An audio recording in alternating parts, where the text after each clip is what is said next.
Hola chicos, vamos a comenzar hablando de la evaluación de tobillo y pie. Ya saben ustedes que como toda evaluación debemos comenzar con anamnesis. Ya a esta altura del cursado no hace falta que debemos preguntar en anamnesis. Sí, a la hora de la inspección vamos a ver qué reparos debemos tener en cuenta. Al igual que en rodilla, o al igual que en cualquier otra articulación o en otro segmento corporal, debemos analizar si hay alguna alteración postural, sobre todo que estamos hablando de tobillo y pie, lo cual no sería nada raro encontrar una alteración postural. En pie podemos encontrar un pie plano, un pie cabo, un pie equino, un pie talo, alteraciones en distintos planos, que ya lo vamos a ver con mayor detalle a continuación. Y en dedos también podemos encontrar alteraciones posturales, donde podemos encontrar dedo en garra, dedo mazo, dedo martillo, dedo en garra invertida, que también lo vamos a ver a continuación. Eso analizando al individuo, haciendo la inspección desde lo más global, ¿sí? Para ir a lo más específico. Yendo a lo más específico, ¿qué debemos analizar en la inspección? Los malleolos y la zona perimalleolar, que es común que haya inflamación en esa zona, sobre todo si estamos hablando de una entorsis de tobillo o de un esguince de tobillo. También debemos observar los tendones, el tendón del tibial anterior y el el tendón de Aquiles, que son los más importantes en tamaño, que suelen sufrir inflamaciones y se pueden llegar a ver a simple vista, siempre comparando un tendón con otro para intentar evidenciar el engrosamiento de alguno de ellos. La coloración de la piel también hay que observarla, sobre todo si sospechamos que hay alguna alteración vascular. Esta coloración nos va a permitir también observar si hay hematoma, si hay alguna laceración en la piel por alguna contusión o algún traumatismo. Y lo que es común ver en pie son alteraciones cutáneas, ya sean úlceras o hiperkeratosis, las llamadas comúnmente callos, ¿sí? ¿Qué más debemos inspeccionar? La movilidad activa, ¿sí? Si hablamos de movilidad pasiva, eso ya incluiría más que nada una maniobra palpatoria, pero cuando uno hace una movilidad activa, recordemos que el tobillo y pie en realidad, analizándolo a todo como una unidad funcional, tiene mucho movimiento. Si uno analiza la articulación de tobillo propiamente, decimos que anatómicamente es una articulación troclear, dada esa tróclea por la tibia y el peroné y el astrágalo por debajo. Pero funcionalmente el tobillo y el pie tienen movimientos mucho más allá que una articulación troclear. Como ustedes saben, tenemos movimiento de flexión dorsal o flexión, de flexión plantar o extensión. Eso es lo que sería en el plano sagital. Ya en un plano frontal tenemos movimientos de pronación, de supinación, tenemos en el plano transversal movimientos de aducción, de abducción, y si a partir de ahí comenzamos a combinar, vamos a encontrar lo que sería lo que comúnmente se llama inversión, que en años anteriores lo hemos visto como inversión que combina la flexión plantar de tobillo, la aducción y la supinación. A eso comúnmente le llamamos inversión. Depende de la bibliografía que consulten, pueden encontrar que a ese movimiento se le llama inversión plantar y tenemos también un movimiento de inversión dorsal que indica supinación, aducción y flexión dorsal. Entonces, por un lado tendríamos la inversión dorsal, la inversión plantar, la punta del pie hacia abajo y adentro o la punta del pie hacia arriba y adentro. De este mismo modo, hablábamos antiguamente de eversión, teniendo en cuenta que la punta del pie va hacia arriba y hacia afuera, donde se combinan los movimientos de flexión dorsal, de abducción y de pronación. Pero repito, algunos autores también hablan de eversión plantar, donde se combina la flexión plantar, la abducción y la pronación. ¿Sí? O sea que, y si sumamos todos estos movimientos, tenemos la circunducción.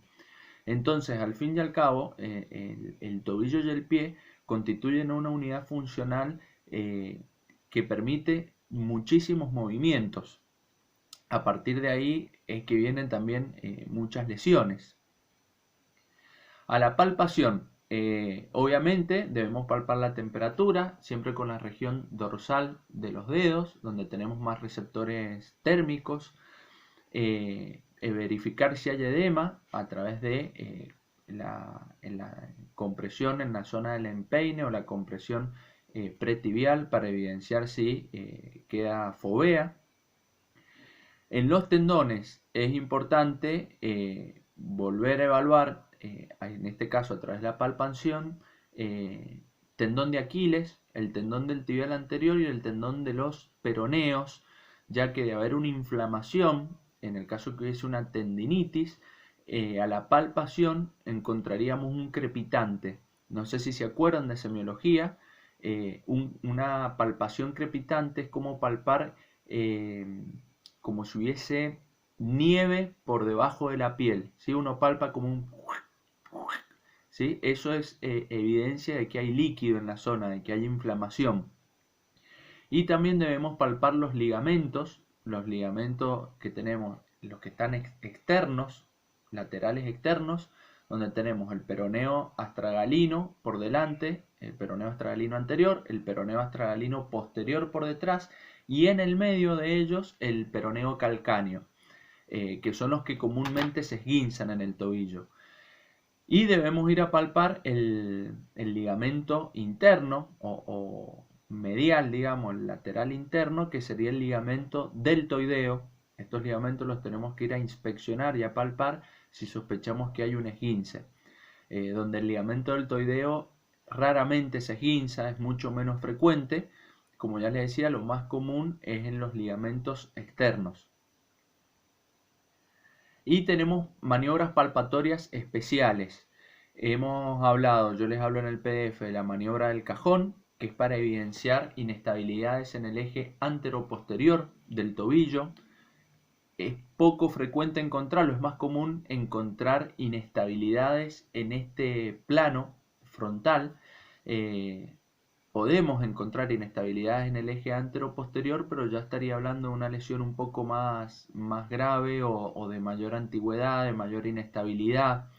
Pero bueno, la maniobra del cajón. Tenemos la maniobra del bostezo, comúnmente llamada la maniobra de la inversión. En realidad yo le he puesto bostezo porque tenemos dos bostezos. El bostezo externo, que indica la maniobra de inversión, lo cual es mucho más amplio. Esta inversión es mucho más amplia, ¿sí?, que la eversión. Podemos encontrar una maniobra del bostezo positiva tanto en la inversión como en la eversión.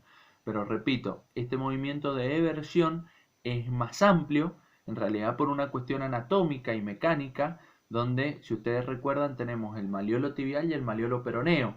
El maleolo externo peroneo está más descendido que el maleolo tibial. Entonces, cuando el pie se va a la eversión, inmediatamente se encuentra con ese tope óseo dado por el maleolo peroneo.